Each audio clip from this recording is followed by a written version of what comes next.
asunto de la vida de Abraham. Los altares en la vida de Abraham. No sé si toqué ese aspecto, ¿no? Pero quisiera invitarlos a que abriéramos nuestras Biblias. Reina Valera 1960 es lo mejor, ¿no? O sea, hay alguna de las formas más antiguas todavía de la Reina Valera. Los que tienen NBI. Es lo mejor. Es un recurso muy eficaz, muy a la mano. Yo les aconsejo versiones como la Reina Valera, o si pueden, por ejemplo, conseguir la versión moderna de Pratt, una traducción muy literal. La versión moderna de don Enrique Barrington Pratt. Él fue el primer misionero propiamente de la iglesia presbiteriana, cuando la iglesia presbiteriana era de sana doctrina, hay que decirlo, ¿no? Da pena, pero en ese tiempo sí lo era. Él comenzó esa labor de traducción en Bucaramanga en 1874, me parece que comenzó, y la terminó en México en 1896. Terminó esa traducción. Y es una traducción que se distingue, yo la tengo, se distingue porque por lo menos es muy literal.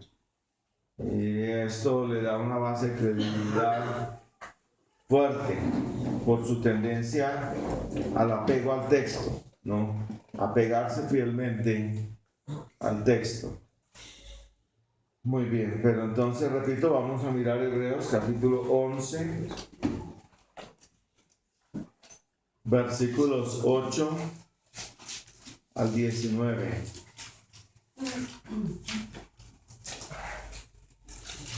Vamos a mirar sobre la vida de Abraham. Vamos a mirar algunos aspectos de la vida de Abraham. Vamos a leerlo todos a viva voz. Hebreos capítulo 11, versículos 8 al 19.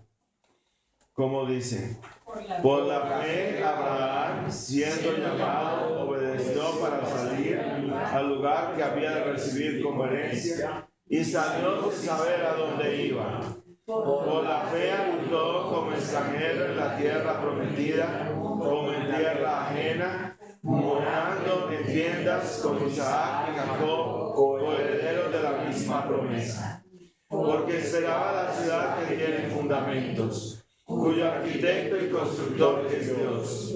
Por la fe también la misma Sara, siendo estéril, recibió fuerzas para concebir y dio a luz aún fuera del tiempo de edad, porque creyó que era fiel que lo había prometido. Por lo cual también de uno, y ese ya casi muerto, salieron como las estrellas del cielo de juventud y como la arena innumerable que está a la orilla del mar.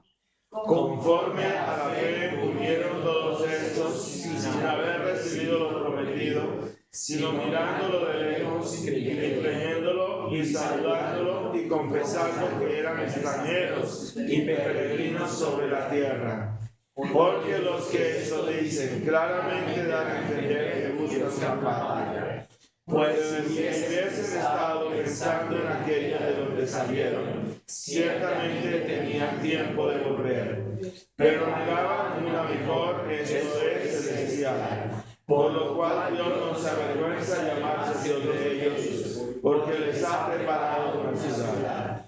Por la fe Abraham, cuando fue probado, ofreció a Isaac, y el que había recibido las promesas ofrecía su unigénito, habiéndose dicho en Isaac que será llamada descendencia, pensando que Dios es poderoso para levantar a uno entre los muertos, de donde el sentido figurado también le volvió a recibir. Amén.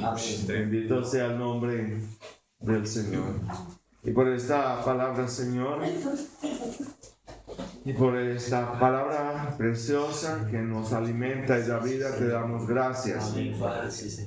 Ella por su ley mata, Mata en nosotros toda carnalidad. Mata, Señor, en nosotros toda insuficiencia, pero por su evangelio nos da vida para una vida en santidad, agradable, en todo delante de ti.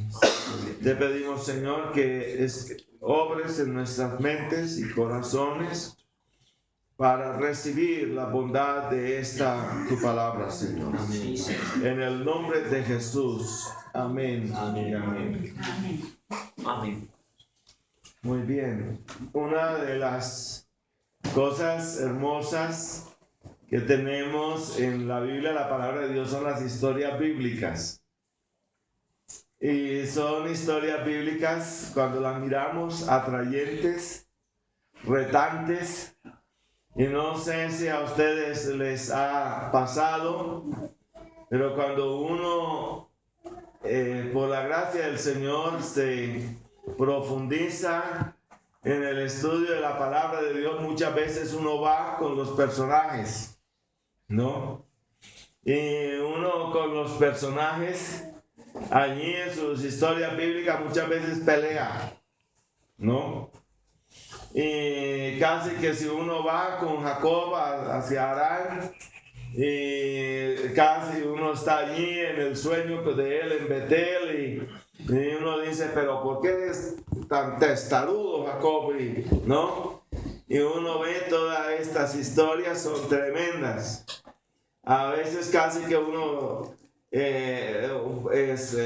está uno metido allá en la fiesta del matrimonio de Ruth, cuando se casa con Booz, y bueno, dice uno, qué historia, ¿no? Tan tremenda, tan intensa. La historia de David. Uno está en 1 Samuel capítulo 17, uno está con David, ¡bravo! No mataste a Goliat. Pero cuando ya uno está en 2 Samuel, no, a la altura del capítulo 12, uno quiere casi coger a David por el cuello. ¿Y por qué hiciste esto? ¿No? Porque hay un sentido en el cual Dios nos lleva para tener una vivencialidad a la luz de todas estas historias bíblicas. Y una de las historias más atrayentes que uno encuentre es la historia de Abraham, con sus más y con sus menos, ¿no?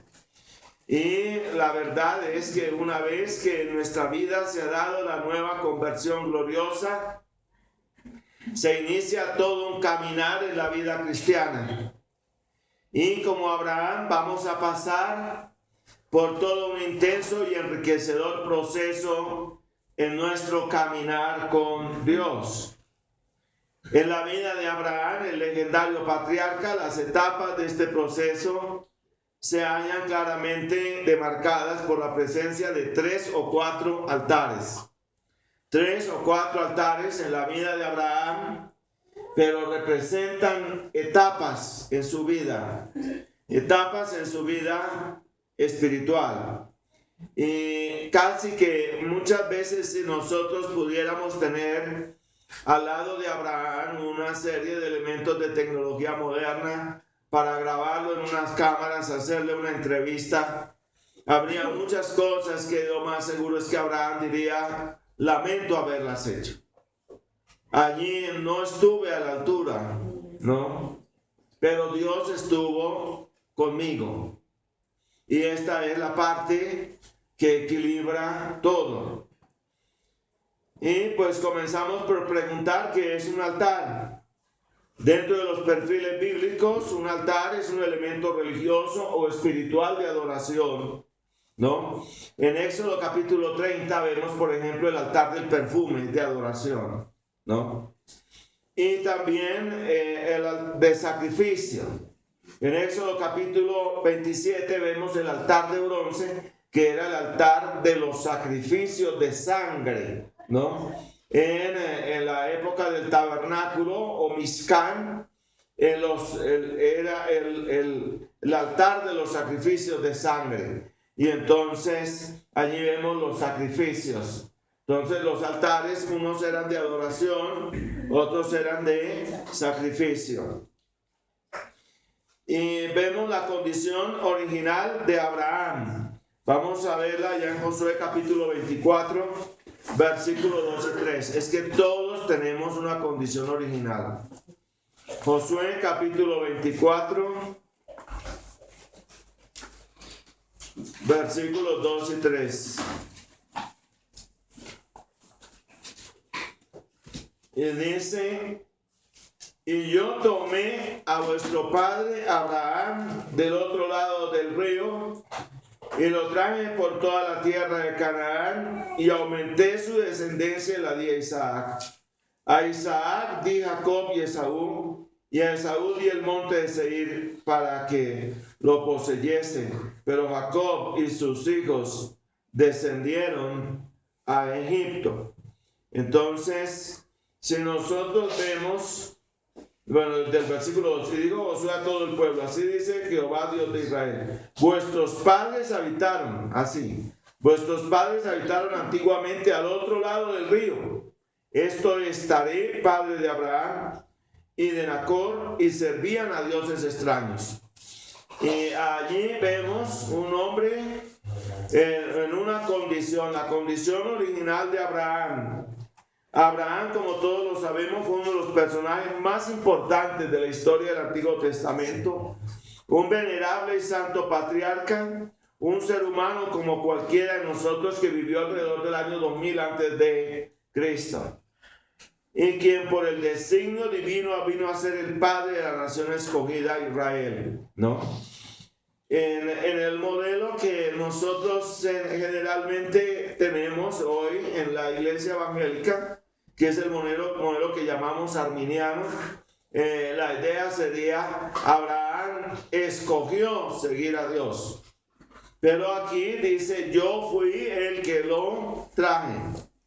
Y no es la elección, no es que nosotros escogimos a Dios, fue que Él nos escogió. Ahora, ¿cómo lo hizo?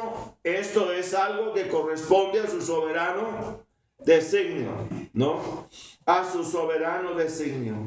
Abraham era originalmente un arameo, hijo de un hombre de esa tierra llamado Taré o Teraj, de la tierra de Ur de los Caldeos en la Mesopotamia, un pagano. Y así hay siempre en nuestras vidas un antes de Cristo. ¿Qué era yo? De una u otra manera, hay sí como un simpático sermón de hace muchos años: si tú vives así, no eres un cristiano, eres un pagano, ¿no? Y el balance comenzaba a desfavorecer a muchos, ¿no? Tú dices que eres cristiano, pero eres un pagano, ¿no? Si en tu vida todo gira alrededor del yo, no eres un cristiano, eres un pagano, ¿no? Y esto era Abraham, un pagano, con el agravante de que nosotros vivimos en un medio donde tenemos, por una engañosa tradición, un barnizamiento de la sociedad, en la cual tenemos una sociedad con doble engaño, porque es una sociedad que se cree cristiana cuando en sus vidas no hay un nuevo nacimiento. Estaban en doble engaño los israelitas incrédulos en la vida de Jesús, porque ellos decían: nosotros somos hijos de Abraham, y él tuvo que decirles: vosotros de vuestro padre el diablo sois. Y eso es el caso de nosotros como sociedad, un mundo pagano. Y así era Abraham, solamente que Abraham era frontalmente un pagano que adoraba a otros dioses. Un pagano adorador de ídolos, que no tenía conocimiento vivencial del Señor. Pero un día, por la gracia de Dios, Él lo llamó. Dice: pero el Señor le había dicho a Abraham, dice en Génesis 12:1, el Señor le había dicho. No Abraham le había dicho al Señor, sino el Señor le había dicho a Abraham. Pero yo tomé de ese lugar a Abraham. Yo lo tomé allá del otro lado del río Éufrates. Yo lo tomé. Fui yo el que lo tomé, fui yo el que lo traje. Y dice: os he traído hacia mí con cuerdas de amor. no nos trajo con la cuerda de nuestro libre albedrío, como se nos da a entender en una primera instrucción, digámoslo así, porque nosotros andamos como anduvieron generaciones de la humanidad, creyendo que el sol giraba alrededor de la tierra, ¿no? Pero la verdad era que la tierra era la que giraba alrededor del sol, y siempre ha sido así durante todas las generaciones de la humanidad. Pero hubo cientos de generaciones de la humanidad que creyeron que el sol era el que giraba alrededor de la tierra. Y así hay cientos de generaciones en la misma iglesia evangélica creyendo que fuimos nosotros los que escogimos a Dios o que fuimos atraídos a Él por nuestro libre albedrío. Y no es así, sino que es por el poder eficaz de su gracia de principio a fin. Por eso para nosotros no hay nada de esto. Una de las cosas que pude advertir en el estudio que he estado examinando de los documentos inicuos de mentira que se han firmado con la iglesia romana, donde sí se han dicho verdades, pero lo más inicuo es cuando se dicen las verdades a medias. Por ejemplo, una declaración de Billy Graham, donde Billy Graham en su desespero llega a decir que Dios ha hecho el 99% de nuestra salvación, pero que hay 1% que lo hacemos nosotros.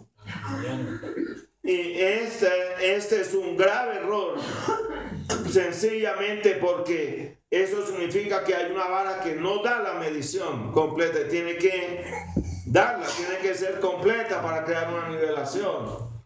Y no es que nosotros amamos a Dios, sino que Él nos amó primero, dice. La iniciativa es 100% de Dios. 100% porque dice que Él obra en nosotros el querer como el hacer.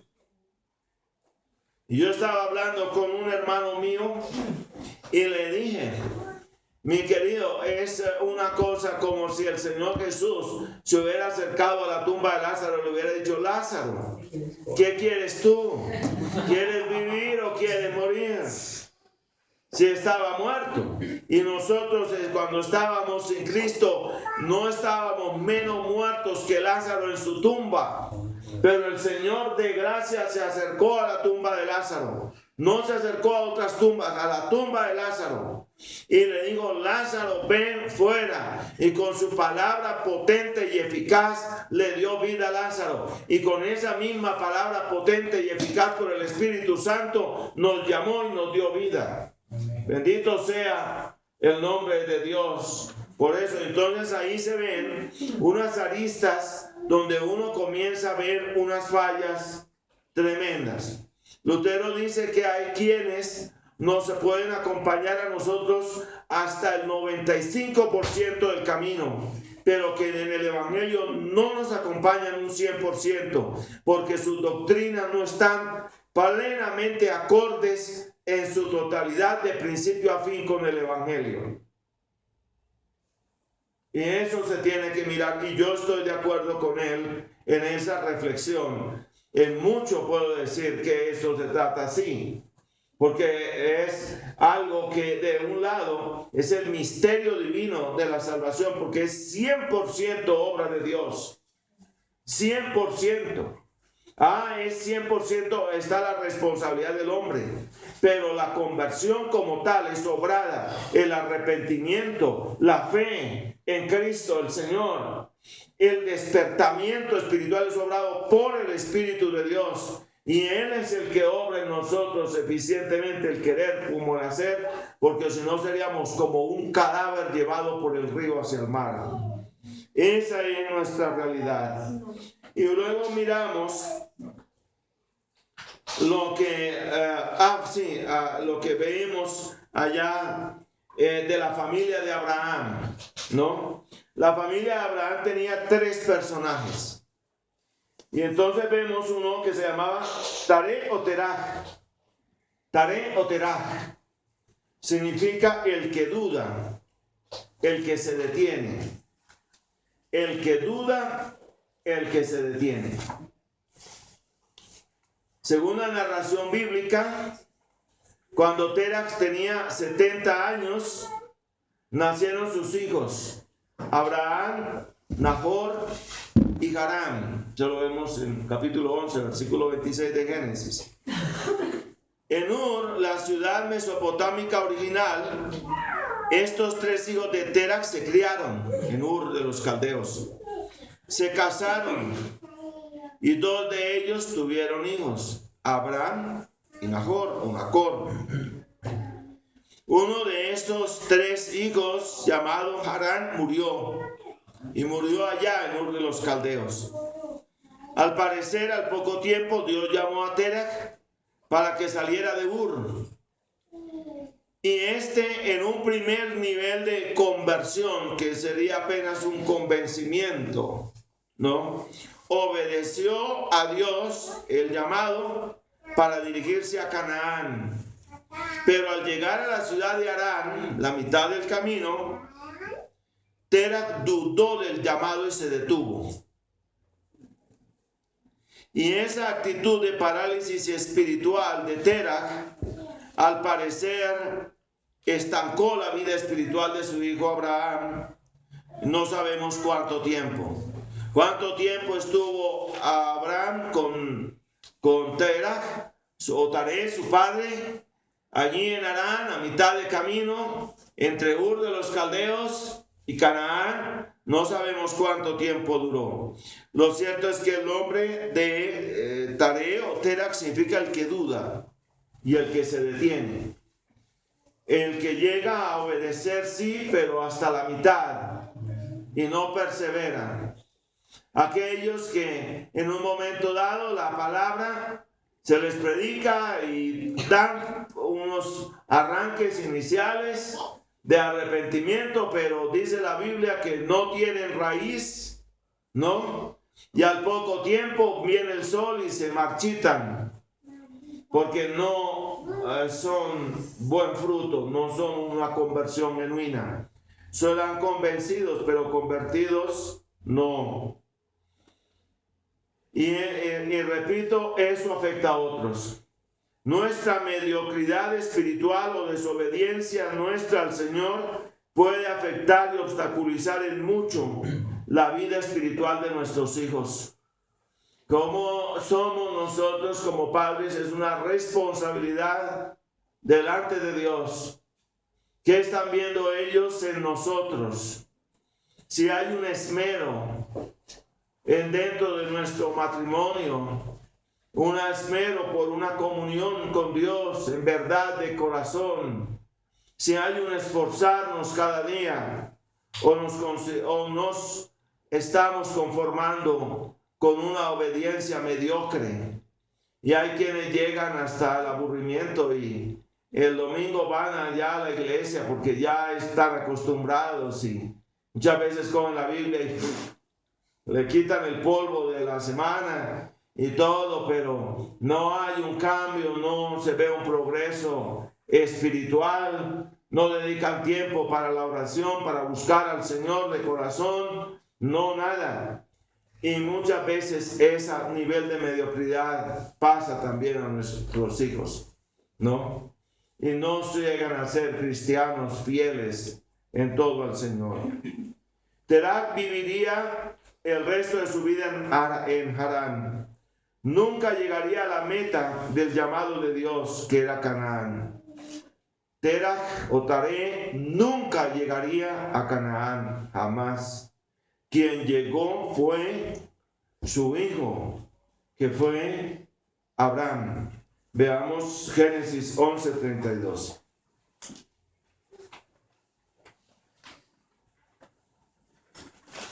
Porque ahí esto es muy claro, ¿no?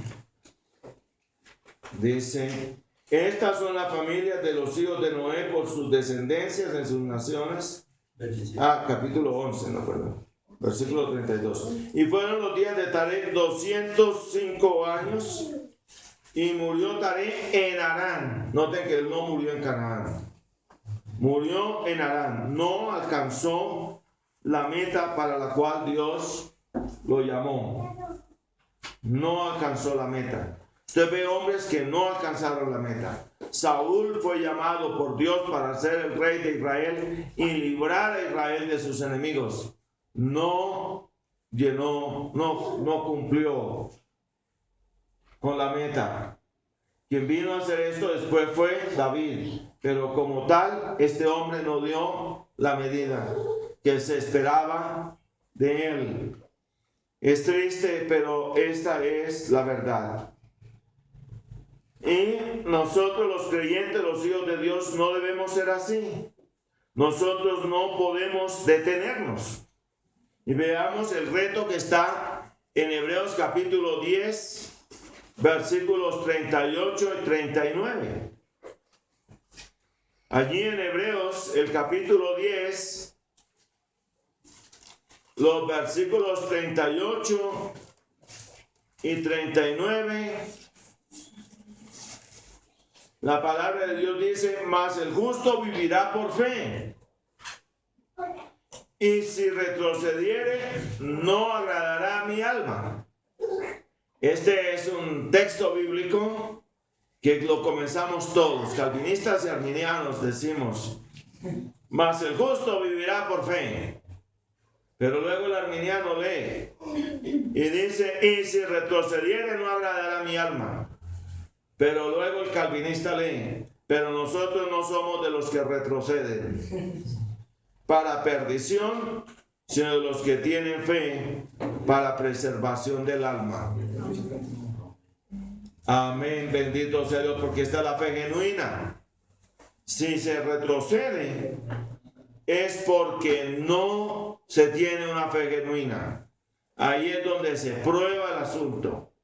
Pero cuando en medio de la adversidad se sigue adelante, es cuando hay una fe genuina, obrada eficazmente por el Espíritu Santo de Dios. Entonces la pregunta es: ¿qué hay en mí?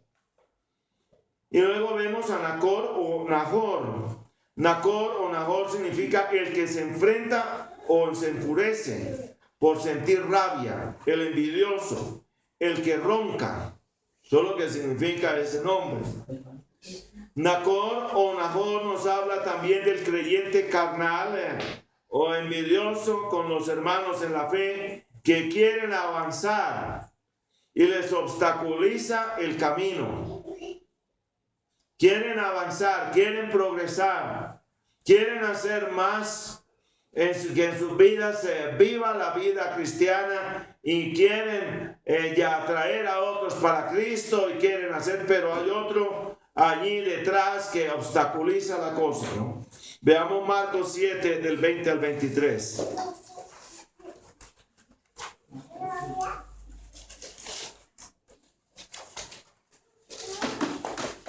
Marcos capítulo 7, versículos 20 al 23. Pero decía que lo que del hombre sale, eso contamina al hombre. Porque de dentro del corazón de los hombres salen los malos pensamientos, los adulterios, la fornicación, los homicidios, los hurtos, las avaricias, las maldades, el engaño, la lascivia, la envidia, la maledicencia, la soberbia, la insensatez. Todas estas maldades de dentro salen y contaminan al hombre.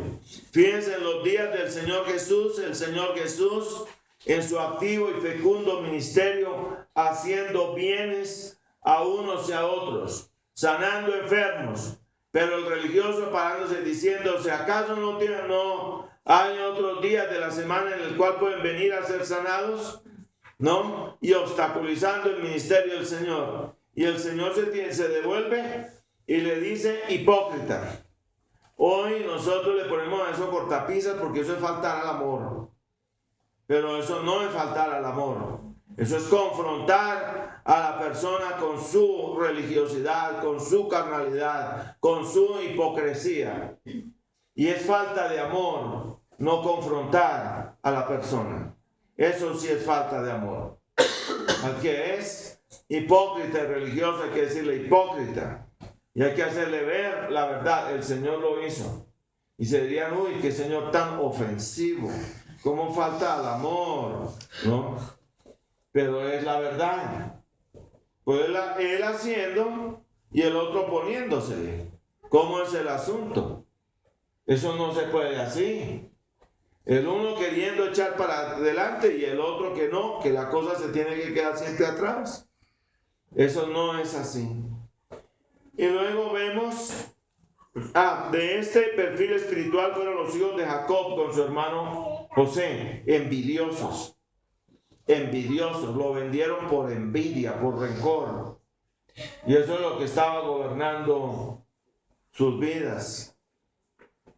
Nunca puedo olvidar el caso de un hermano pastor en los Estados Unidos que contó con la dura oposición de un anciano y él procurando hacer la obra de una u otra manera y este anciano rencoroso oponiéndose. Y cualquier día él tuvo que ir a atender a ese anciano que estaba muy mal. Y él tuvo que allí, en su situación de crisis antes de morir, pedirle perdón, porque todo lo había hecho por envidia, porque este hermano pastor era un hombre que estaba dando frutos y él sintió envidia de los frutos de este pastor y le tuvo que confesar que él se había opuesto contra él con amargura y rencor. Entonces no era el Espíritu de Dios el que gobernaba su vida, sino que estaba gobernado por la carne. Qué triste realidad, ¿no? Y en los días del ministerio de Spurgeon fue igual. Había un pastor de apellido Parker que originalmente sintió contra Spurgeon envidia por su progreso, pero él se confrontó con Dios en oración. ¿Por qué el ministerio de Spurgeon sí crece y el mío no? Y prefirió pedirle perdón a Dios por su insuficiencia, perdón a Dios por su pequeñez, por el rencor, la envidia que le sentía Spurgeon, y tuvo la franqueza de ir a hablar con él y decirle: Señor Spurgeon, vengo a pedirle perdón, he hablado mal de usted, pero es por esto y esto, le he pedido perdón al Señor y prefiero rectificar y prefiero tener un ministerio hermanable con usted. Y pudieron llegar a ser amigos durante muchos años. Y él le dijo: voy a estar orando por usted, señor Spurgeon. Lo importante no soy yo o usted, lo importante es el Señor. Qué bueno, ¿no es cierto? Y luego vemos a Harán o Harán. Harán o Harán significa robusto y hombre de la montaña. Este Harán nació en Ur y nunca salió de allí. Nos habla del que nunca alcanzará la gracia de Dios. Nació en el mundo y en el mundo morirá. Esta es la condición más triste. Nacer y vivir en el mundo sin tener un asomo de rayo de la gracia de Dios. Y sin querer y sin interesarse por esto. Uno nunca puede decir que es cristiano si Cristo no es el tesoro más grande de su vida, si el Evangelio no es la mayor preocupación de su vida, si el mayor tesoro en su vida no es la justificación por la fe, si no anhelamos y le pedimos a Dios la santificación, si para nosotros en un momento dado es más tesoro nuestro negocio o nuestro empleo o nuestra fuente de ingreso que la santidad, no puede uno pretender decir que es cristiano. Es uno de los más grandes tesoros que un cristiano pueda tener en su vida. Puede ser que no sea rico, pero si es una persona en la cual Dios obra la fe para una vida en santidad, y esto es lo que más ama. Si lo que más ama en su vida diariamente es ese momento en el cual va a entrar a abrir su Biblia y va a orar y buscar al Señor para crecer en el conocimiento espiritual, si esa es la hora más anhelada, es porque estamos en el orden correcto. Pero hay muchos cristianos que no ven la hora de que llegue la hora para ver el programa Yo Me Llamo. Ese es más su devocional que cualquier apertura de la Biblia a la palabra de Dios. Y si la palabra de Dios no es su más preciado tesoro, comience a poner en duda si usted en verdad se ha convertido o no. Porque todo comienza por una raíz. Por la raíz del árbol es donde comienza el asunto. No ataque el mal por las ramas. El mal está en la raíz. ¿Es Cristo mi más precioso tesoro? La más bella noticia en mi vida ha sido que fui justificado por gracia mediante la sola fe en Cristo. Voy con deleite a la Biblia, a la palabra de Dios, a beber a raudales en ella. Y como dice, como el siervo brama por limpias corrientes, así brama por ti, oh Dios, el alma mía. En verdad anhelamos lo limpio, lo puro, lo santo. Lo amamos, lo anhelamos, o los deleites y distracciones de este mundo son lo que en verdad atesoramos en nuestro corazón. Y ahí están los altares en la vida de Abraham. Hay un primer altar que es el altar de la separación. Vamos a verlo en Génesis 11:31. Génesis capítulo 11, versículo 31. Porque allí dice claramente la palabra del Señor lo siguiente. Génesis 11:31 dice: y tomó Taré a Abraham su hijo, y a Lot hijo de Harán, hijo de su hijo, y a Sarai su nuera, mujer de Abraham su hijo, y salió con ellos de Ur de los Caldeos. Noten que Taré salió de Ur de los Caldeos, ¿no? Para ir a la tierra de Canaán, y vinieron hasta Harán y se quedaron allí. Y fueron los días de Taré 205 años, y murió Taré en Harán. Pero el Señor había dicho a Abraham: vete de tu tierra y de tu parentela y de la casa de tu padre y a la tierra que te mostraré. Y haré de ti una nación grande y te bendeciré y engrandeceré tu nombre y serás bendición. Bendeciré a los que te bendigeren y a los que te maldijeren maldeciré, y serán benditas en ti todas las familias de la tierra. Y se fue Abraham como el Señor le dijo, y Lot fue con él, y era Abraham de edad de 75 años cuando salió de Harán. Si ustedes hacen el cálculo matemático, cuando Abraham salió de Harán, todavía Terach o Taré no había muerto. Tomó pues a Abraham a Sarai su mujer y a Lot hijo de su hermano y todos sus bienes que habían ganado y en las personas que habían adquirido en Harán, y salieron para ir a la tierra de Canaán, y a tierra de Canaán llegaron. Noten que Abraham sí llegó. Y pasó Abraham por aquella tierra hasta el lugar de Siquem, hasta el encino de More, y el cananeo estaba entonces en la tierra. Y apareció el Señor a Abraham y le dijo: a tu descendencia haré esta tierra. ¿Y qué edificó allí él? Un altar al Señor, quien le había aparecido. Luego se pasó de allí a un monte al oriente de Betel, y plantó su tienda teniendo a Betel al occidente y al oriente, y edificó allí un altar al Señor e invocó el nombre del Señor. Y Abraham partió de allí caminando y yendo hacia el Negev, ¿no? Muy bien. Los altares en la vida de Abraham nos hablan de etapas en la vida espiritual de Abraham, etapas. Y entonces vemos allí el altar de separación. El altar de separación fue creado por Abraham cuando dejó la ciudad de Harán, lugar de estancamiento, porque allí estaban a placer en lo material, pero estancado espiritualmente. Harán significa fuerte o robusto, y nos habla aquí de fortalezas carnales o espirituales que nos impiden avanzar hacia la meta de Dios, ¿no?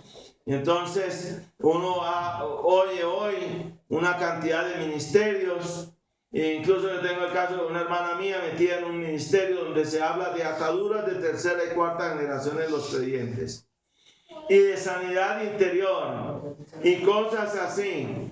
Pero el apóstol Pablo no nos habla exactamente de este tipo de cosas. Ese es el modelo de Freud, pero no es el modelo bíblico. La Biblia nos habla de la lucha del Espíritu de Dios contra nuestra carne. Ese sí es el asunto. No es que tengo que examinar a mi bisabuelo o a mi tatarabuelo, no, porque llega un momento en esas condiciones en que uno, si el Señor tarda en venir, pues los hijos de uno van a tener nietos, ¿no es cierto? De uno. Y cualquier cosa, llega el momento en que la peor desgracia es haber sido uno el abuelo o el bisabuelo, porque algún problema todavía tenemos. Perfectos no somos, ¿no? Uno tiene que mirar que sí hay unas consecuencias de lo que nosotros hagamos. Pero como tal, la palabra de Dios no reporta la culpa jamás a esto. Dice que el alma que pecare, esa morirá. Y lo que dice es que si el padre fue justo, pero el hijo fue un impío, ¿no? O la inversa, dice, no morirá el padre por el hijo, ni el hijo por el padre. Cada quien morirá por su pecado. Y Dios nos confronta con el pecado en nuestra carne. Y con esto es que Dios nos confronta.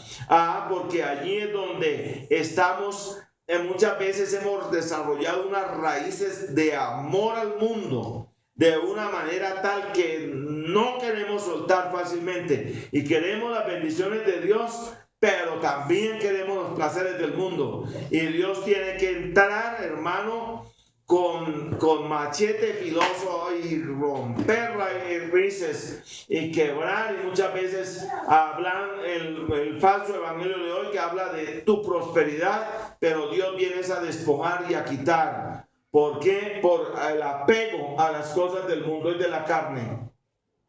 Y este sí es el punto de confrontación. Cuando Abraham tenía 75 años y su padre Tera 145, salió de Harán a Harán hacia Canaán, la tierra prometida, su meta espiritual. Eso significa que hubo un momento en el cual, por el llamado divino, Abraham tuvo que romper con su padre, que hacía mucho tiempo se había detenido en Harán, a mitad de camino, estancándose espiritualmente. ¿Por qué? Porque la experiencia espiritual del padre puede ser una, pero el hijo debe tener su propia vivencia espiritual con Dios y obedecer al llamado de Dios a su vida. Y si en un momento dado el padre llegó hasta un límite y hasta ahí quedó, no puede ser que el hijo llegue al mismo nivel, y por eso Dios llama, tienes que avanzar, ir más allá. Tras su llegada a Canaán, Abraham edifica este primer altar en Betel. Betel significa casa de Dios. Nos recuerda el Salmo 84 como salmo del peregrino piadoso israelita que ha llegado o que anhela llegar por lo menos al templo. Harán o Harán era el punto de mitad de camino entre Ur de los Caldeos y Canaán. Por lo tanto, la tierra de Harán o Harán nos habla de la vida cristiana a medias. A medias. Y hay un momento en el cual Dios nos habla de salir de esta situación a medias. Salir de esa situación a medias. Justamente cuando rompemos con esa fortaleza de estancamiento o amodorramiento espiritual llamada Harán o Harán, y damos lugar a una nueva actitud de vida espiritual y cumplimos con la primera etapa, llegando a Canaán, construimos el altar de separación entre la vida mediocre y la vida cristiana en acción, la vida cristiana en obediencia. Quiere decir, un momento es muy bonito lo que hemos vivido en el pasado, pero hay un momento yo tengo que obedecer a Dios cabalmente y poner un límite a la vieja modelo de vida y un nuevo modelo, nuevos hábitos, un nuevo nivel de vivencialidad espiritual. Hay cosas que no podemos decir que en sí mismas sean malas, son buenas, pero es que lo bueno es un obstáculo para lo mejor y lo mejor es un obstáculo para lo excelente.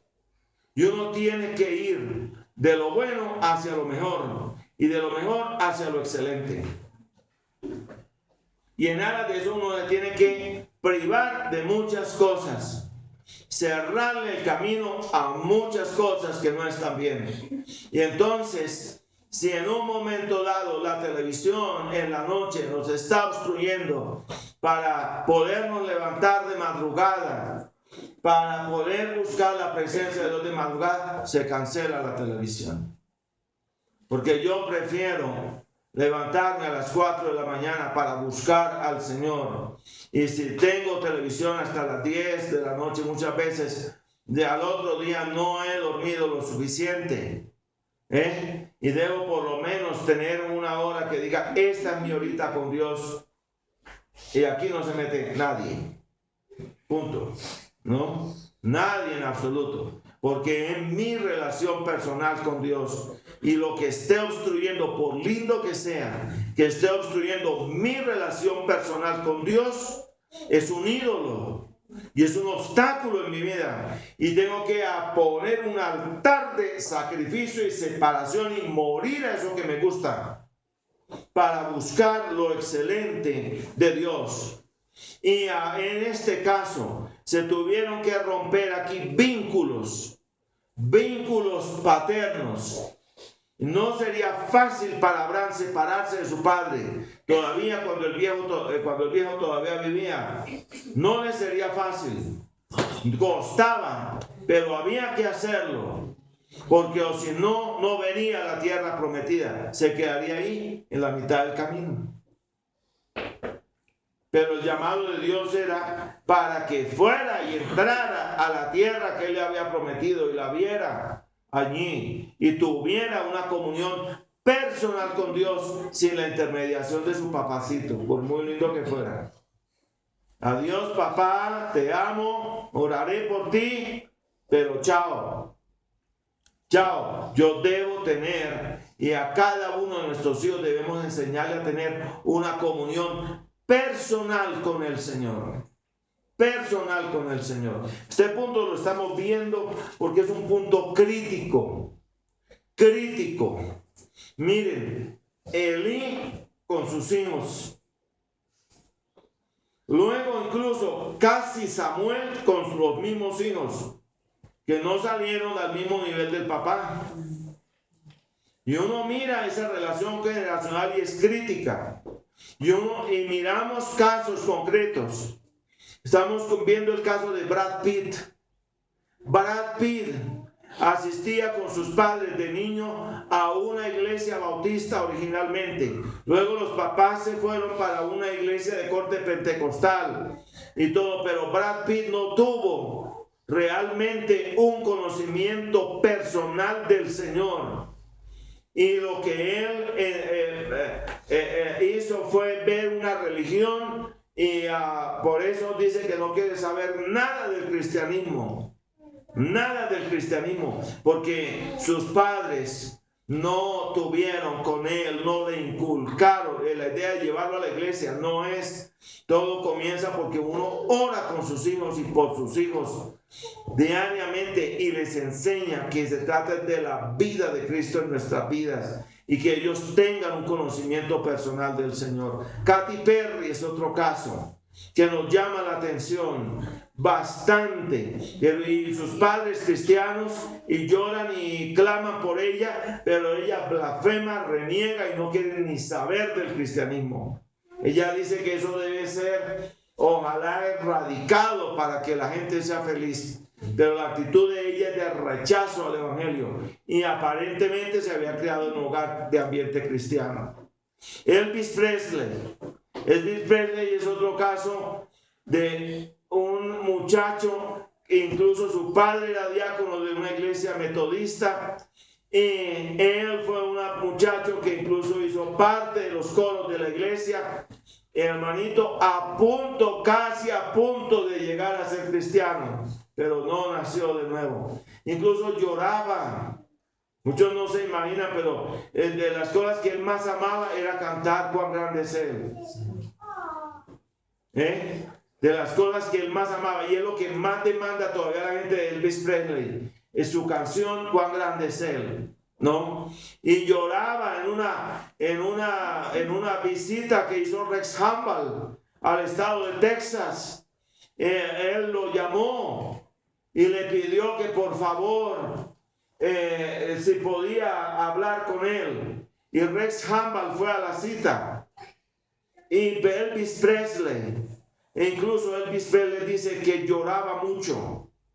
Y le decía a Rex, me voy a ir al infierno, ¿verdad? Oh, Rex, ¿hay alguna esperanza para mí? Y lloraba.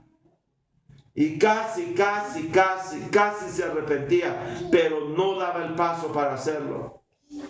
Es increíble, casi salvo, pero no nació de nuevo. Y uno tiene que orar y asegurarse que sus hijos vengan al conocimiento del Señor, que tengan su encuentro con el Señor. Aún así uno descansa. No, Señor.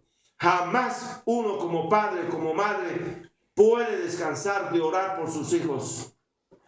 En una carta que yo tengo de mi papá, con todas las que mi papá tuviera, porque era muy colérico, pero hay una carta donde me dice: créame, mi hijito Daniel, que no hay día que amanezca que yo ya no los haya puesto a ustedes en la presencia de Dios, a cada uno en oración.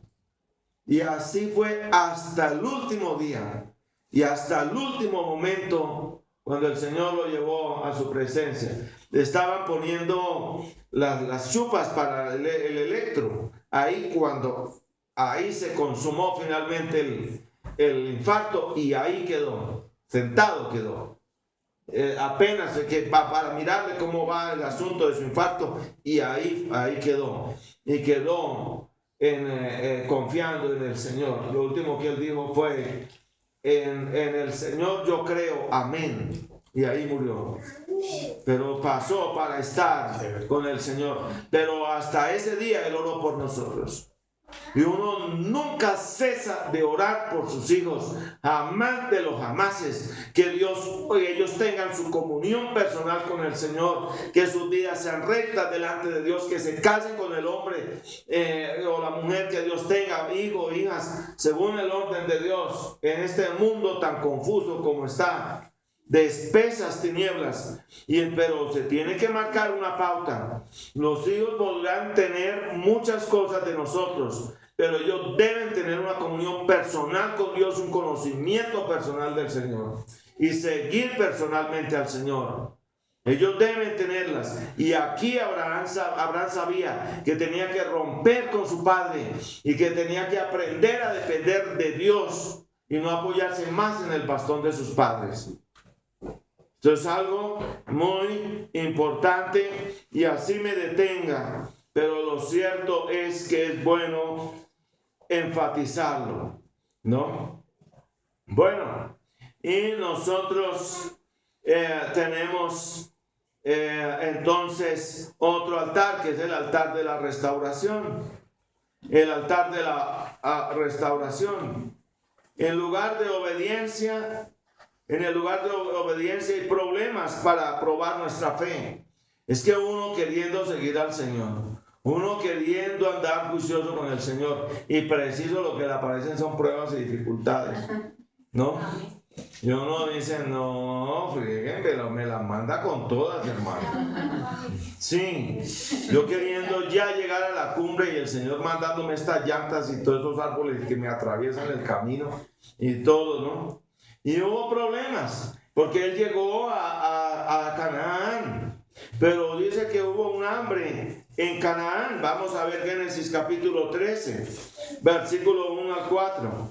Subió pues Abraham de Egipto hacia el Negev, él y su mujer, con todo lo que tenía, y con él Lot. Y Abraham era riquísimo en ganado, en plata y en oro. Miren. Y volvió por sus jornadas desde el Negev hacia Betel, hasta el lugar donde había estado antes su tienda entre Betel y Ai. Y el lugar del altar que había allí antes, del altar que había allí antes, invocó allí Abraham el nombre del Señor. Bueno, pero entre el primer ocasión cuando estuvo en este altar de Betel y ahora esta otra ocasión, hay un intervalo en el cual Abraham se vio en problemas. Y eran problemas porque sucede que su ramo, su especialidad era la ganadería. Y hubo una sequía en Canaán.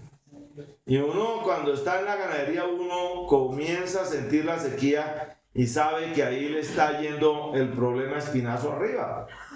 ¿Por qué? Porque uno tiene que abrevar el ganado y tiene que darle sombra al ganado. O si no, el ganado comienza uno ¿a qué? A morírsele. Y sucede que entonces ahí Abraham se fue con todos sus bártulos, falló en su carne, no consultó al Señor, no oró. Tomar decisiones sin orar, hermano. Y el bendito le dio por bajarse a Egipto y se bajó para Egipto. Más adelante ustedes ven el caso de Isaac. Y en medio de una sequía y en medio de una recesión económica, el Señor le dice, quédate aquí, que aquí yo te bendeciré. Y aquí yo te voy a respaldar. No bajes a Egipto. Y Isaac no baja a Egipto y Dios lo respalda. Pero tiene que haber una consulta al Señor en la toma de decisiones. Que me voy a ir, que me voy a trasladar para otra ciudad. ¿Ya oró? ¿Ya buscó al Señor? Que no, que pienso irme para los Estados Unidos, para el Canadá. ¿Ya oró? ¿Ya buscó al Señor? ¿Es la voluntad de Dios? ¿Está seguro? Tiene que hacerlo. Pero aquí Abraham flaqueó en su fe.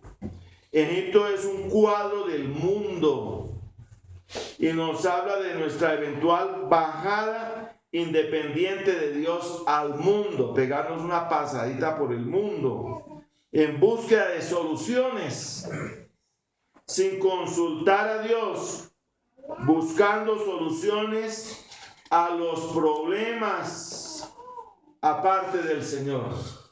Y miren lo que dice Santiago capítulo 4, versículos 13 al 17.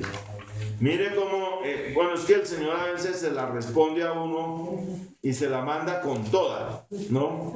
Santiago 4, el 13 al 17, mire. Vamos ahora a los que decís, hoy y mañana iremos a tal ciudad y estaremos allá un año y traficaremos y ganaremos, cuando no sabéis lo que será mañana, porque ¿qué es vuestra vida? Ciertamente neblina, que se aparece un poco de tiempo y luego se desvanece. En lugar de lo cual deberíais decir, si el Señor quiere,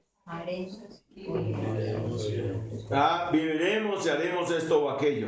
Pero ahora os actáis en vuestras soberbias. ¿Se da cuenta? Tomar decisiones sin haber orado y asegurarnos de la voluntad de Dios primero es una actitud soberbia de nuestra carne. Toda jactancia semejante es mala, y el que sabe hacer lo bueno y no lo hace, le es pecado. Así de fácil, le es pecado. Si usted quiere mirar, por ejemplo, en un momento dado está el caso de doña Noemí y su esposo Elimelech, ¿no? En un momento dado, ¿qué hacemos aquí en esta tierra? Vámonos para Moab, allá está buena la cosa y buena la vida y todo está muy lindo, ¿no? Y se fueron y allá duraron un tiempo y los hijos se casaron con dos moabitas y como que todo prosperaba, pero mire, comenzó Dios a tratar con Noemí, porque muchas veces de pronto doña Noemí era como doña Sarita, ¿no? Doña Sarita, la esposa de Abraham, tenía una cosa, y es que tenía unas chispas ingeniosas, pero de la carne, no de Dios. Se da cuenta que hay un momento en el cual le dice Dios a Abraham, en todo lo que Sara te dijere, oye su voz, porque Abraham ya estaba como que no quería oírla. Ella fue la solución de meterle a Agar al viejo. Ella fue como que a Dios le quedó corto esto, pero tengo una solución. ¿no? El chapulín colorado espiritual, aquí, ya, ahora mismo, ¿no? Y soluciones de la carne, pero no de Dios. ¿Sí ven? Y entonces doña Noemí, ahí está. Cuando regresa, Noemí significa placentera. Pero ¿cómo regresan? Murió su esposo y murieron sus 2 hijos. Y se fue con las manos llenas. Quiere decir que vendieron ahí, yo no sé cómo, de la herencia, de la tierra que tenían y todo. Y cuando regresó con las manos vacías. Y por eso dijo, no me llamé Noemí, sino Mara, que significa amargura, porque en gran amargura me ha puesto el Todopoderoso. Y era porque el Señor estaba tratando con las ingeniosidades carnales de doña Noemí, para que aprendiera cómo era el asunto. Porque de pronto ella fue la que comenzó a apoyar al viejo. Vamos, ¿qué hacemos aquí? Uy, no, esa monotonía, esta vida de pueblo aquí tan aburrida. Mire Moab, cómo está de lindo, mire los festivales en Moab, y allá podemos hacer mejores negocios, y eso, ¿se ve? Y miren, y cuando menos oyó que lo mejor era regresarse para su tierra, regresar, y como dice la canción, y volver, y le tocó volver, y eso dándole por bien servida que una de las nueras la acompañó. Dense cuenta, irnos en nuestra carne, sin consultar al Señor, sin orar primero y asegurarnos de la voluntad de Dios, que lo de Dios siempre es lo mejor para nosotros, y su voluntad es buena, es agradable y es perfecta. Pero miren, nuestros bajones al mundo traen problemas. Miren, en Egipto Abraham flaqueó en su fe y mintió a Faraón y casi perdió su matrimonio. Casi que le atrapan a Sara, que la vieron lindísima, hermano, porque era una mujer muy hermosa, muy bella, y hermano, y él por salvar la vida, no, es mi hermana. ¿Se da cuenta? Mintió y casi pierde su matrimonio. Casi lo pierde. Le iban echando el guante de una vez. Échenle el guante y todo, y para el harén del faraón, de una sola. En Egipto Abraham consiguió una esclava doméstica llamada Agar, que posteriormente le generaría muchos problemas. Si no hubieran descendido ellos a Egipto, no hubieran conocido a Agar. Originalmente él se la compró a Sara para que fuera su esclava de mano. Pero miren los problemitas que después le trajo. ¿Se da cuenta? Y hasta el día de hoy, ahí están esos árabes peleando por cada ladrillo, hermano. Sí. En Egipto, Abraham le dio mal ejemplo a su sobrino Lot, en Egipto, al guiarse por las habilidades humanas, pero no por la fe. Allí vio cómo Abraham tenía viveza según la carne, y aprendió no a ser vivo y a ser ventajoso. ¿Dio mal ejemplo quién? Abraham. Abraham le dio un mal ejemplo a su sobrino, porque él flaqueó en su carne. Es alto el costo de bajar a Egipto. Es alto el costo de bajar a Egipto. Y muchas veces Dios nos prueba y los negocios aparentemente no funcionan. Pero si oramos y le buscamos y perseveramos, Él tiene para nosotros una respuesta. Él tiene lo mejor. Pero cuando sacamos esas soluciones de carne, de rápido del mundo, eso puede dañar el matrimonio nuestro, eso puede dañar la relación con nuestros hijos, eso puede dañar nuestro testimonio, lo puede dañar. Ese es el problema de Elí. Elí, ¿con qué autoridad moral iba a reprender a sus hijos? Cuando Elí mismo les había dado malos ejemplos a ellos. No tenía autoridad moral. ¿Con qué autoridad moral David podía reprender a Amnón, su hijo mayor? No tenía autoridad moral para hacerlo, porque él mismo le había dado el mal ejemplo del adulterio que cometió con Betsabé. Se pierde la autoridad moral. Ese es el problema. En el mundo perdemos autoridad espiritual, perdemos lo que hemos conquistado. de lo que hemos recibido, no conquistado, recibido de la gracia de Dios. Cuando Abraham regresó de Egipto a Canaán, retornó al altar de Betel para restaurarse. Y este altar de Betel se convirtió entonces para Abraham en altar de la restauración. Primero fue el altar de la separación, para que marcaba un mojón fronterizo entre la vida con su padre Taré en Harán y la nueva vida en Canaán. Ahora este mismo altar de Betel, a este mismo altar sube Abraham. ¿Pero para qué sube? Para restaurarse. Y este altar de Betel se convirtió entonces para Abraham en el altar de la restauración. Esto nos habla de restaurarnos espiritualmente en la casa de Dios. Vamos a ver Gálatas 6:1.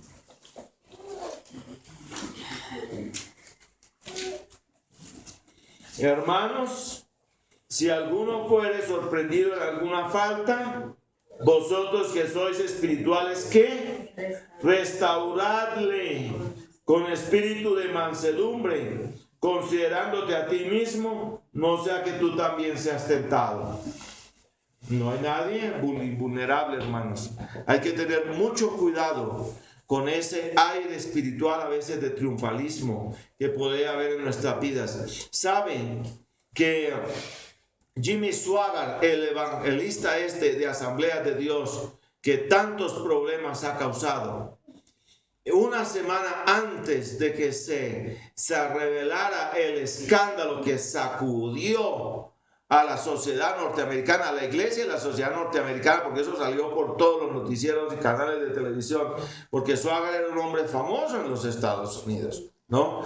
Él escribió en un editorial de su revista diciendo así: doy gracias a Dios de que no necesito que nadie ore por mí, porque era tan espiritual que no necesitaba que nadie orara por él. A la semana siguiente vino todo el destape horroroso de ese escándalo que dañó la vida espiritual de muchos, porque esta es la verdad, la triste realidad de Jimmy Swaggart, y escribió: por favor, necesito que todos oren por mí.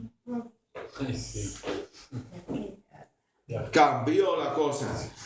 Porque hay soberbia espiritual, todo aire de autosuficiencia, todo eso va a generar daños, y vamos a regresar con las alas rotas, ¿no?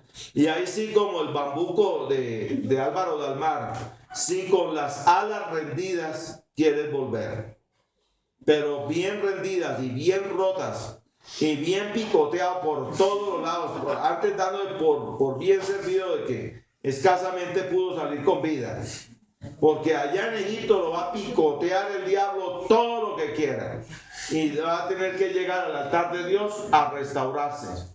Y eso significa llegar con humildad y confesar que hemos pecado y estamos necesitados de la gracia, y darle gracias a Dios porque escasamente alcanzamos a regresar, porque esta es la realidad. Pero hay una cosa: Abraham nunca más volvió a Egipto, nunca más, nunca más.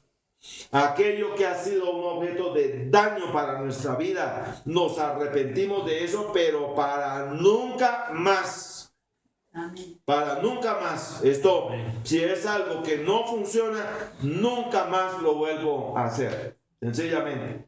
Sabe que yo de las historias de mi familia, por el lado de mi mamá, mi abuelo Vicente Uribe, mi abuelo Vicente, originalmente recién casados ellos, estaban muy pollitos. Mi abuela tenía en ese tiempo unos 15, 16 años tendría, él algo más, ¿no?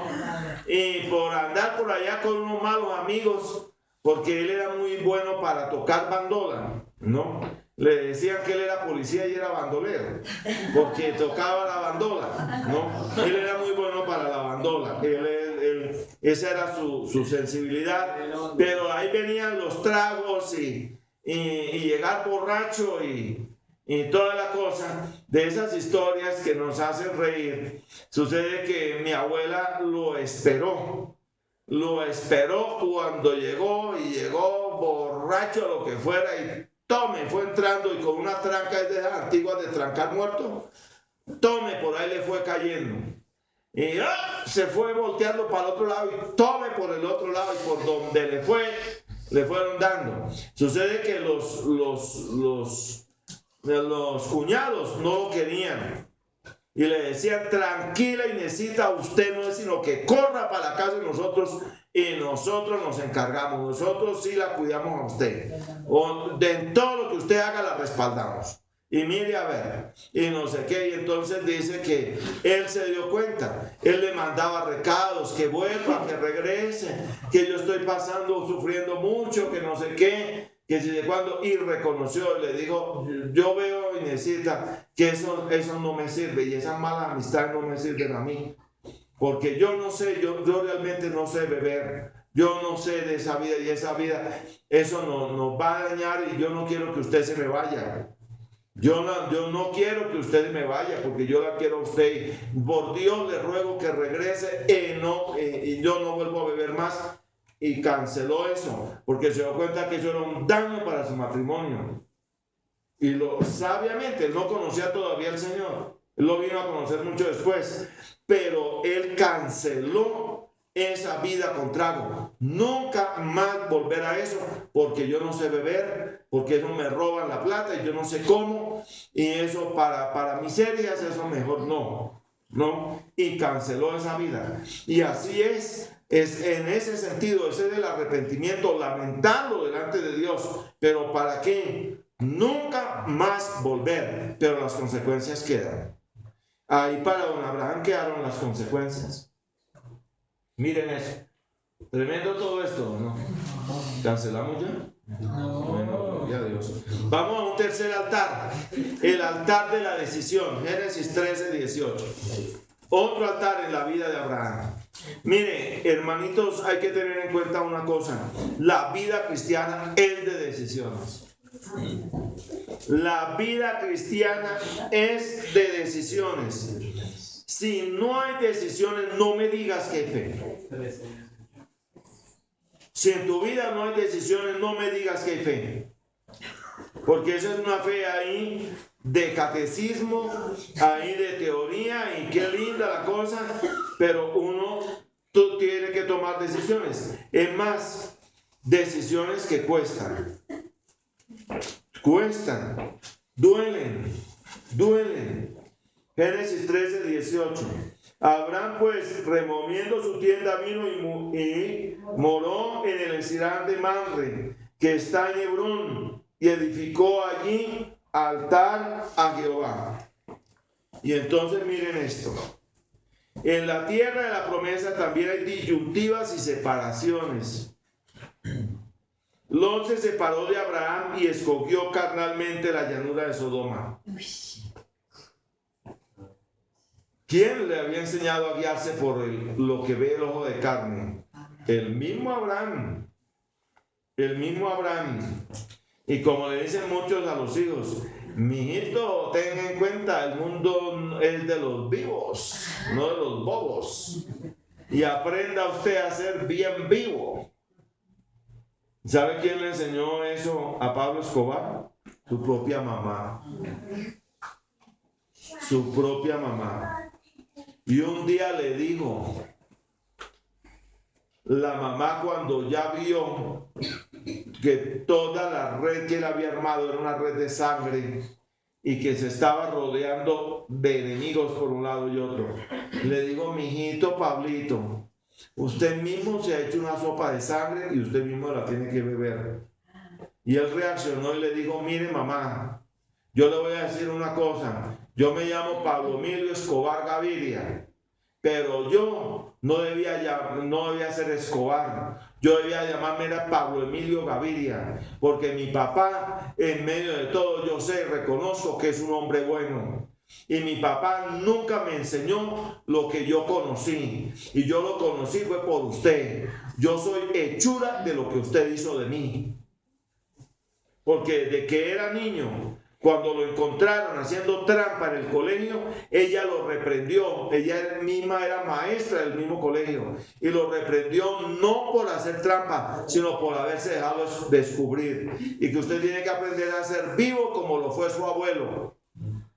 Y el abuelo era un contrabandista que para contrabandear aguardiente a la gobernación de Antioquia usaba ataúdes para decir que estaba trayendo, que él mismo los traía en el negocio de los ataúdes, y no se daba cuenta que los ataúdes traían los negocios de aguardiente, y eso sí era bien vivo, y así aprendió, y ese fue el ideal que adquirió. Y eso es lo que el mundo le enseña a los muchachos, a ser vivos.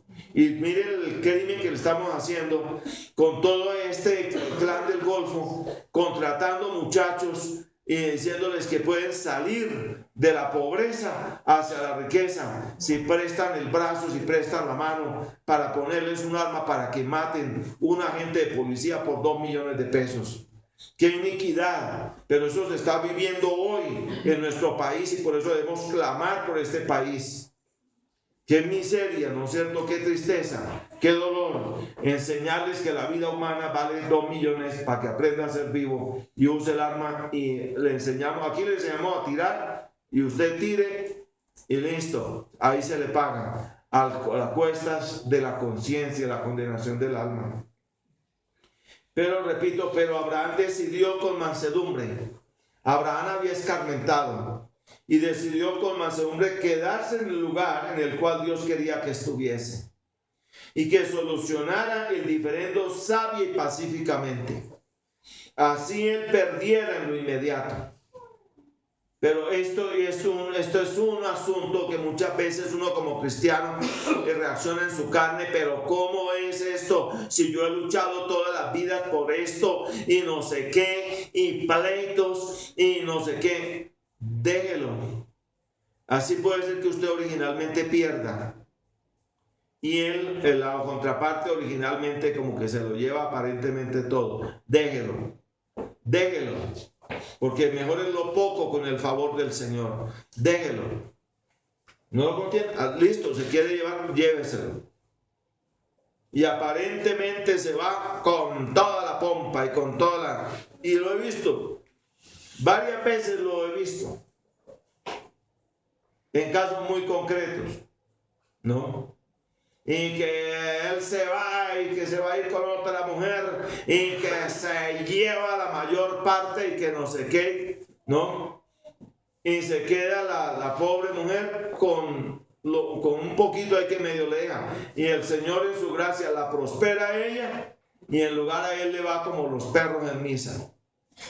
Que lo hemos visto. Yo lo vi el caso de un pariente de mi papá, y soberbio y altivo.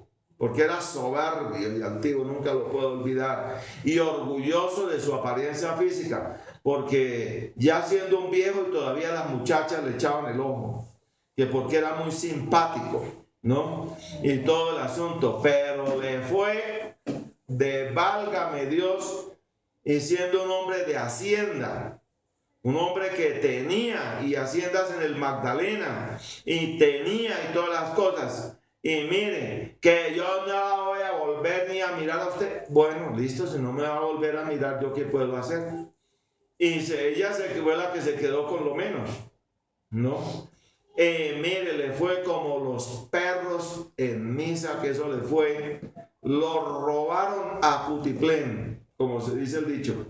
Y cuando menos ella supo que estaba él pasando por las de San Quintín, y en una situación donde, mejor dicho, lo robaron todas las mujeres, esas con las que anduvo, lo robaron todo lo que quisieron y lo estafaron. El mayordomo lo estafaba y dijo que era el hijo que le robaba el ganado, y eran mentiras. Él mismo persiguió al propio hijo casi a matarlo, y no era el hijo, era el mismo mayordomo el que le estaba haciendo las maldades. Y eso fue una cadena donde, mejor dicho, y fue después con el recurso que ella sí tuvo y que ella cuidó y supo cultivar los negocios y todo el asunto, que miren, después lo recogió ya así en cuchara.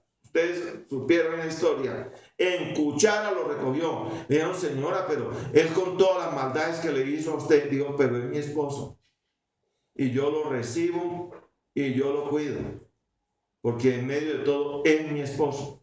Pero acabado ya, incluso con Parkinson, sin prácticamente casi ni hablaba ya, ¿no? Y lo recogió vuelto una nada. Y sucede que ella sí era la que había prosperado.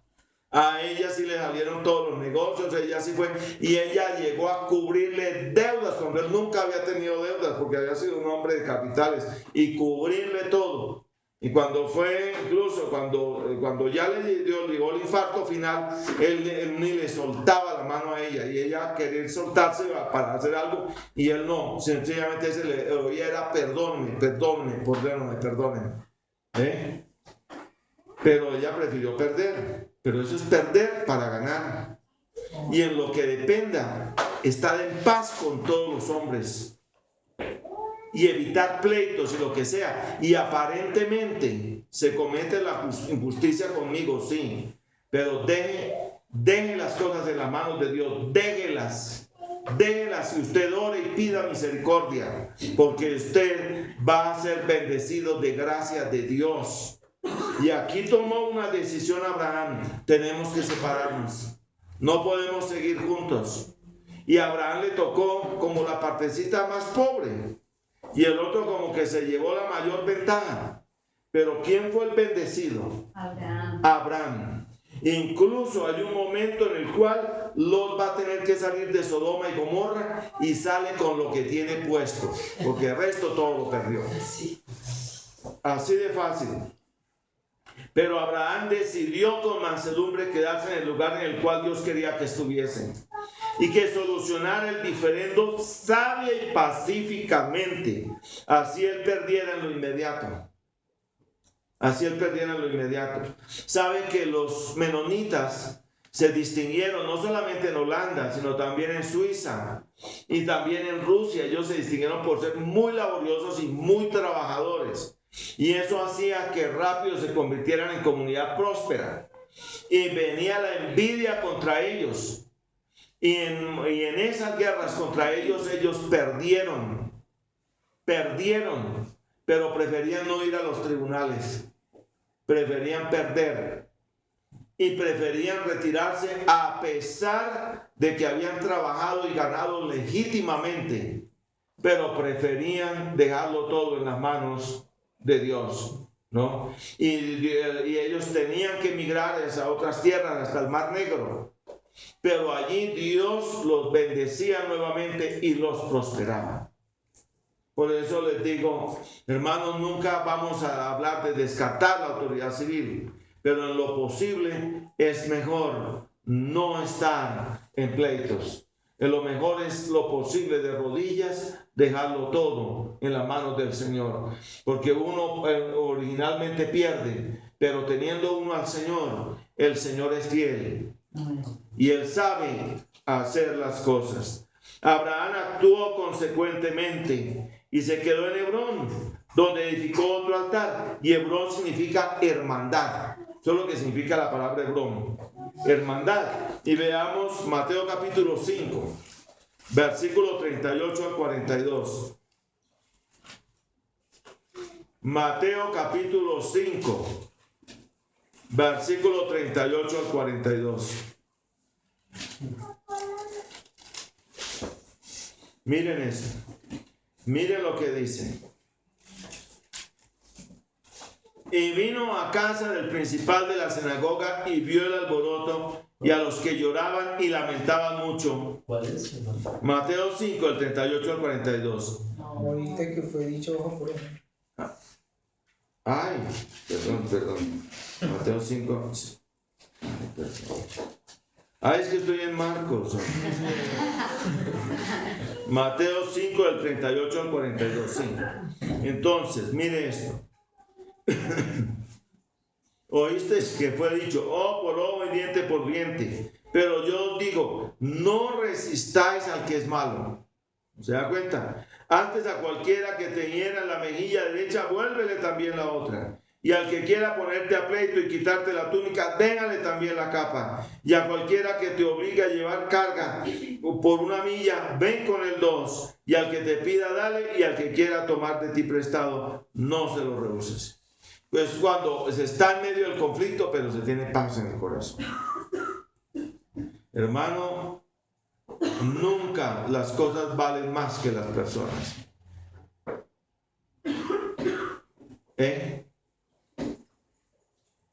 Nunca. La persona vale más en medio de todo. Y que peleó y que no sé qué, no.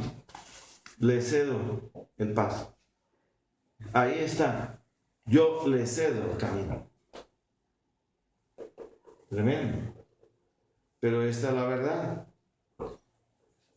Y sabe que incluso, miren, uno encuentra hoy el egoísmo entre iglesias.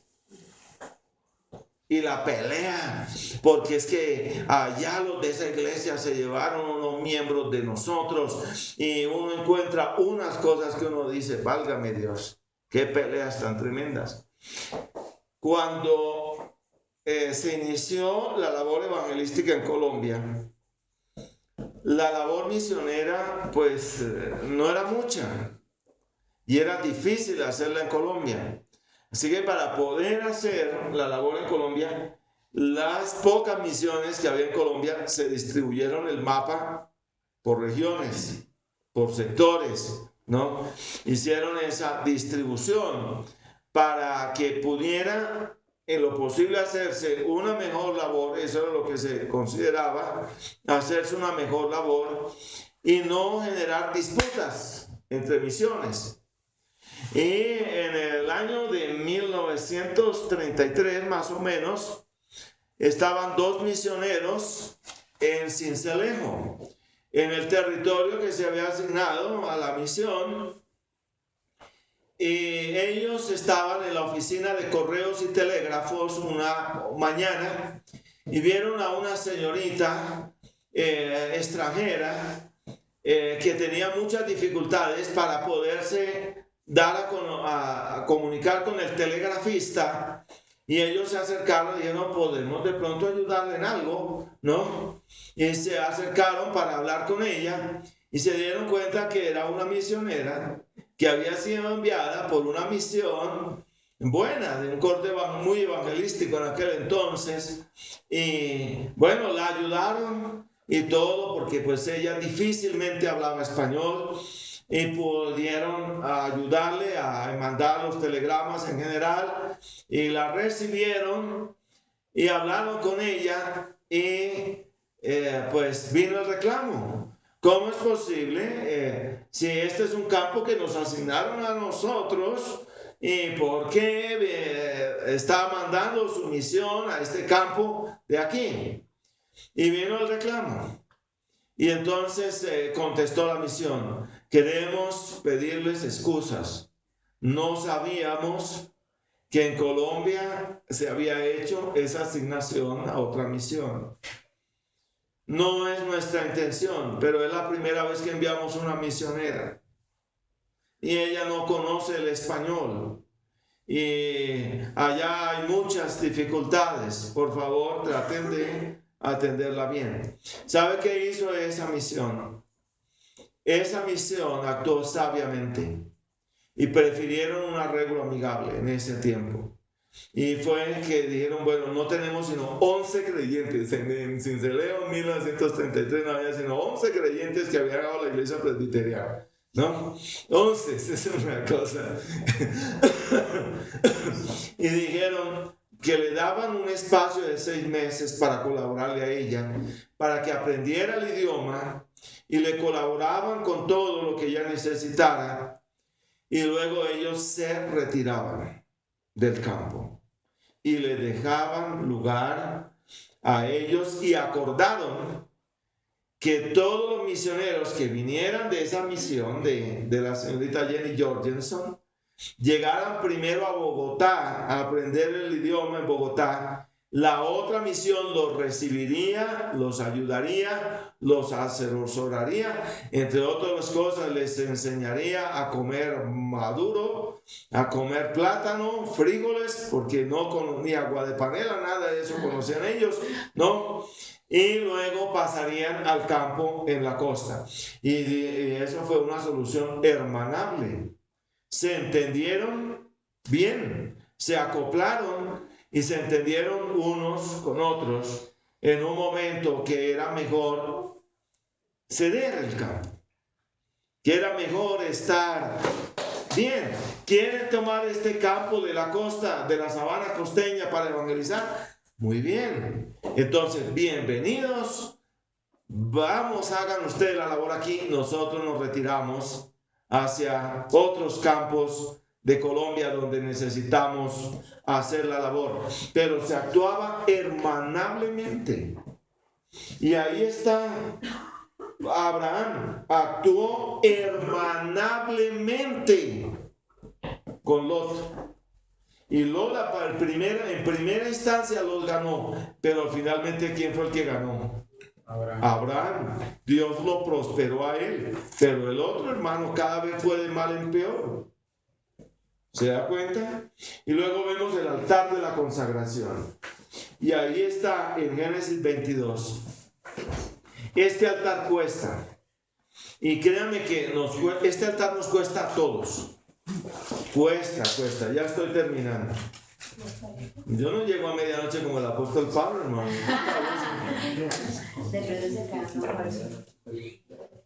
Génesis 22. Vamos a abreviar al versículo 15. Y llamó el ángel del Señor a Abraham segunda vez desde el cielo y dijo: por mí mismo he jurado, dice el Señor, que por cuanto has hecho esto y no me has rehusado tu hijo, tu único hijo, de cierto te bendeciré y multiplicaré tu descendencia como las estrellas del cielo y como la arena que está a la orilla del mar, y tu descendencia poseerá las puertas de sus enemigos. En tus simientes serán benditas todas las naciones de la tierra, por cuanto obedeciste a mi voz, ¿no? Pero ¿qué fue lo que hizo este hombre? Un altar que llamamos el altar de la consagración. El altar de la consagración, cuando llegamos incluso a tener que dar lo que más nos cuesta, lo que nos duele. Dios probó a Abraham, Dios lo probó, de verdad que lo probó. Es que miren, le llegaban, por ejemplo, el caso de Job, que mataron a los criados, los sabeos, que se robaron el ganado, que hicieron. Pero el momento en cuando Job se sintió derribado a tierra fue cuando le dijeron que un ciclón había afectado la casa donde estaban sus hijos y habían muerto sus hijos. Ahí fue cuando el hombre se desplomó y dijo: el Señor dio, el Señor quitó, sea el nombre del Señor bendito. Pero porque es algo que duele. Y que el Señor le estuviera pidiendo aquí a Abraham su único hijo, el único, y él ya viejo y bien viejo que era, hermano. Arruga sobre arruga, hermano. Y era el hijo de la promesa, y que el Señor le diga: ve y sacrifícamelo. Sucede que entre los cananeos la costumbre era el culto a Baal, y el primer niño varón que naciera era sacrificado a Baal, el primogénito. En el caso de Abraham, en ese caso Isaac no solamente era el primogénito, era el único recurso. Y uno tiene que mirar las cosas, uno tiene que ponerse la mano en el corazón. Si uno no se pone la mano en el corazón, hermano, uno no ama a la gente. Uno ve la situación tan dolorosa de la gente, la situación en Venezuela. Uno tiene que amar al pueblo de Dios. El Señor nos ha estado llevando a orar por Venezuela. Llevamos 2 años orando todos los días por Venezuela, por el pueblo de Dios, por las iglesias en Venezuela, porque uno tiene que tener en cuenta que uno, por la gracia de Dios, no es que las cosas se digan la más de la perfección, pero uno sabe que en medio de todo se logró, se pagaron servicios, es decir, lo que son las luchas de la vida, ¿cierto? Y Dios nos prueba ahí en ese campo de la vida.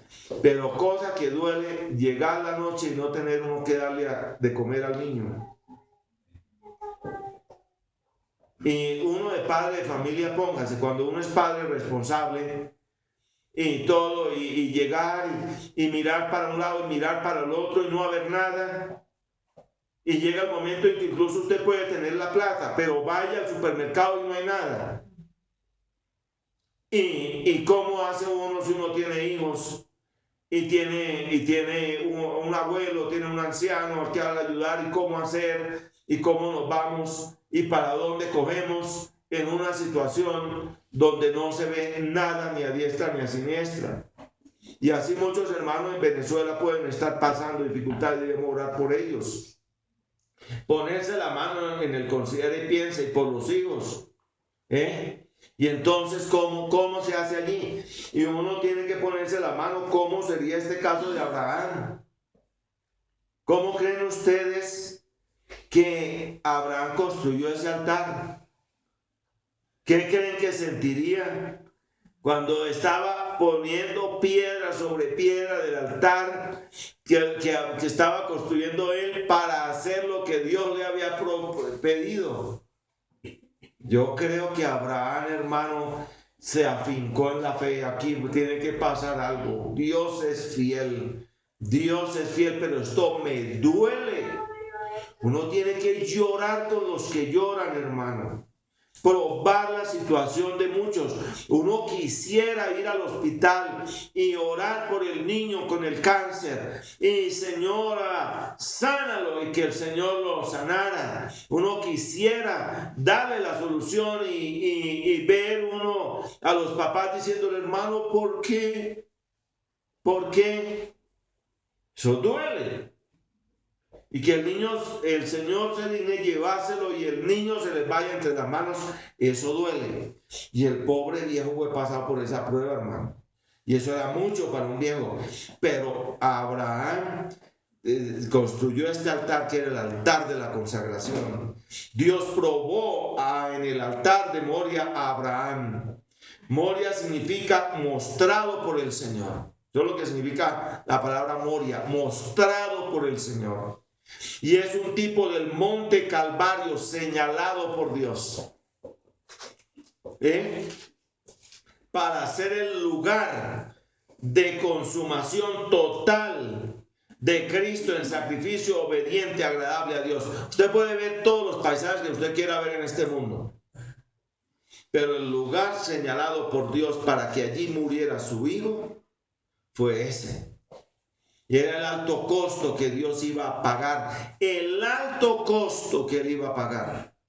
Eso duele. He estado hablando con hermanos militares y dicen de experiencia militar que una de las cosas que más ha costado en la vida es tener que llegar a la casa de una señora para decir, señora fulana, sí, señora, tenemos que hablar con usted. Venimos del Departamento de Comunicaciones del Ejército.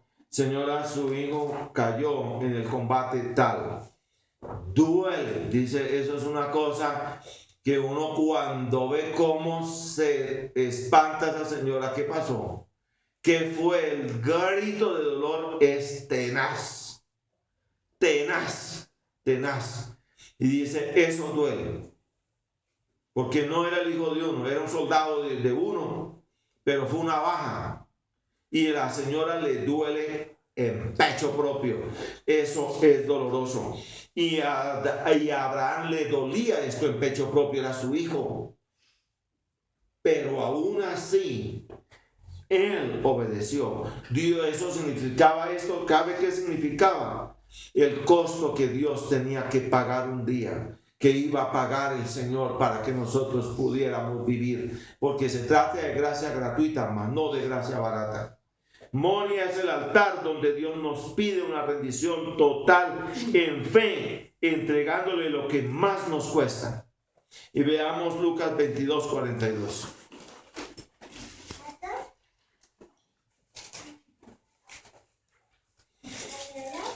Lucas 22, 42.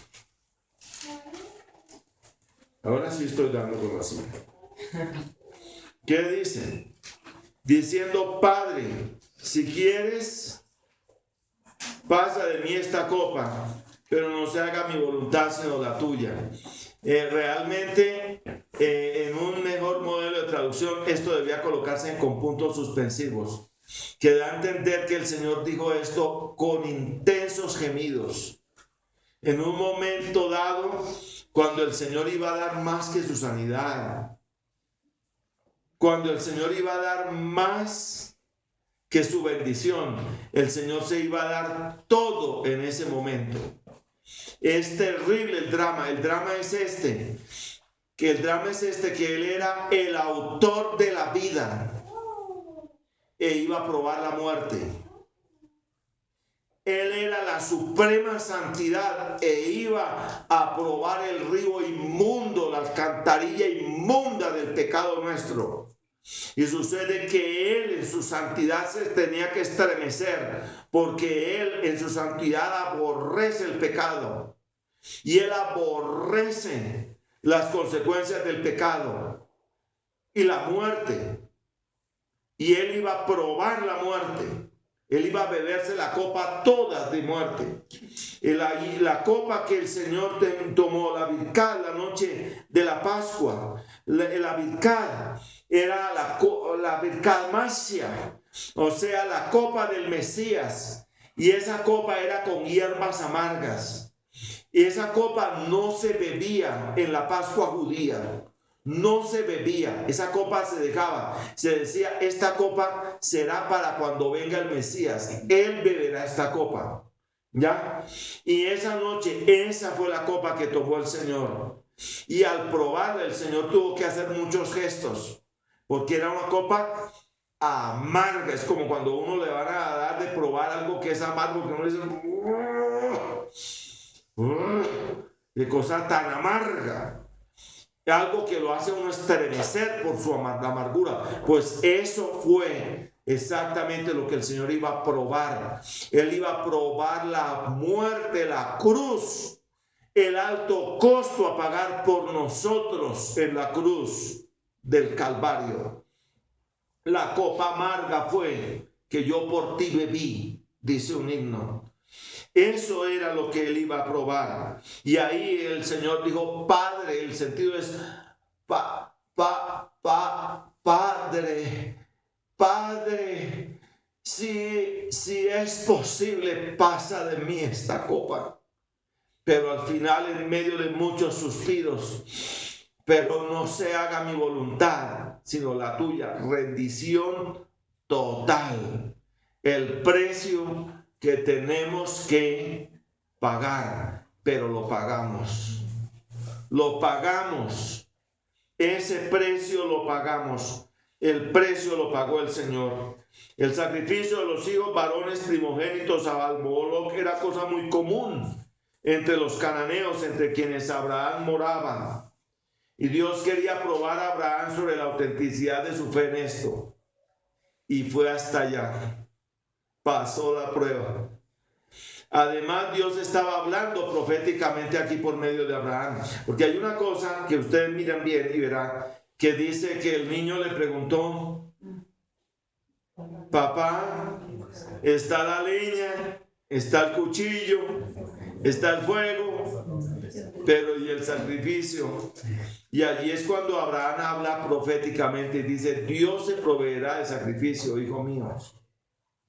Pero este es un hablar profético. ¿Por qué? Porque Dios sí se proveería de sacrificio, su propio hijo, para darlo por nosotros en la cruz.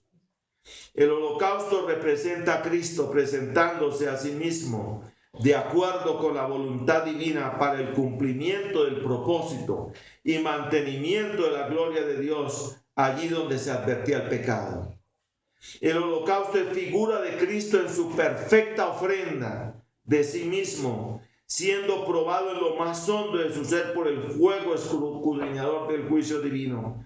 Este aspecto de la cruz o del sacrificio de Cristo lo vemos en pasajes como Filipenses 2 del 5 al 8. Hay en vosotros el mismo sentir que hubo en Cristo, el cual siendo en forma de Dios no estimó el ser igual a Dios como cosa que aferrarse, sino que se despojó a sí mismo, tomando forma de siervo hecho semejante a los hombres, y estando en la condición de hombre se humilló a sí mismo hasta la muerte y muerte de cruz. Es decir, hay el mismo sentir en nosotros que el de Cristo. Darlo todo por el Señor. ¿Hasta dónde estamos dispuestos a ir? ¿Vamos con el Señor hasta el 90% del camino o hasta el 100%? Porque ir hasta el 100% cuesta. Y el Señor dice, no es el 90%, es todo. Todo lo tienes que dar. Todo lo tienes que dar. ¿Y cuántos están dispuestos a dar el todo por el todo? Napoleón Bonaparte quiso probar un día la fidelidad de sus tropas y le dio la orden a las tropas de marchar y avanzar hacia un abismo. Hasta que la primera fila tuvo el pie ya listo para dar el paso hacia el abismo, él dio la orden de alto. Y ahí probó que esas tropas estaban dispuestas a obedecerle hasta donde fuera. Lo amaban, lo idolatraban, estaban dispuestos a dar el todo por Napoleón y por Francia. Y nosotros por el Señor, es la pregunta. Esto nos habla del altar de la prueba, donde Dios nos lleva a rendirle o entregarle a Él lo que más amamos. Consagración, rendición total, sometimiento total a la voluntad de Dios. No me hables de tu conversión si en tu vida no hay consagración. El alto costo es gracia gratuita, pero no es gracia barata. Tremendo. Cuando Carlos Studd se convirtió, lloraba y le decía a su amigo, ¿es verdad que Cristo murió y se dio en la cruz por mí? Y él le dijo, sí, es verdad. Y él dijo, entonces, si Cristo tanto me amó que dio su vida por mí, no hay sacrificio por grande que sea que yo no pueda y deba hacer por él. Sintió la envergadura real de lo que cuesta seguir al Señor. Cuesta. Seguir al Señor cuesta. Y fíjense ustedes que en esta ocasión dice la palabra del Señor que cuando Abraham ya levantó el cuchillo para darle muerte a su hijo, Dios lo detuvo y proveyó un sustituto. El sustituto era un carnero que estaba engarzado en una zarza. El carnero, por razón de sus cuernos, se puede enredar en una zarza. Y el carnero va a luchar por... Y ahí estaba el Señor Jesús en Getsemaní. Padre, si es posible, pasa de mí esta copa. Pero hay un momento en que el carnero ya no puede más y se desmaya. Y el Señor Jesús, ¿qué dijo?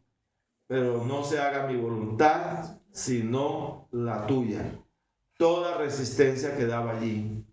¿Y qué es lo que hace Abraham? Tomar ese carnero en sustituto de su hijo. Su hijo era el señalado para morir, pero el que murió fue en lugar de Isaac. ¿Quién fue? Ese carnero. ¿Quién lo proveyó? Dios. Y así nosotros debíamos morir por el pecado, pero en el lugar nuestro murió ¿quién? El Señor, el sacrificio que Dios se proveyó. Por eso estaba Abraham hablando proféticamente. Hermanos, esto cuesta. ¿En qué etapa del camino estás? ¿En Ur? ¿En Harán? ¿Betel? ¿Hebrón? ¿Moria? ¿Cómo está tu vida y tu relación con el Señor hoy? ¿Cómo está? ¿Cómo estamos? ¿Cómo será tu vida cristiana en todo este resto de año? ¿Cómo es el asunto?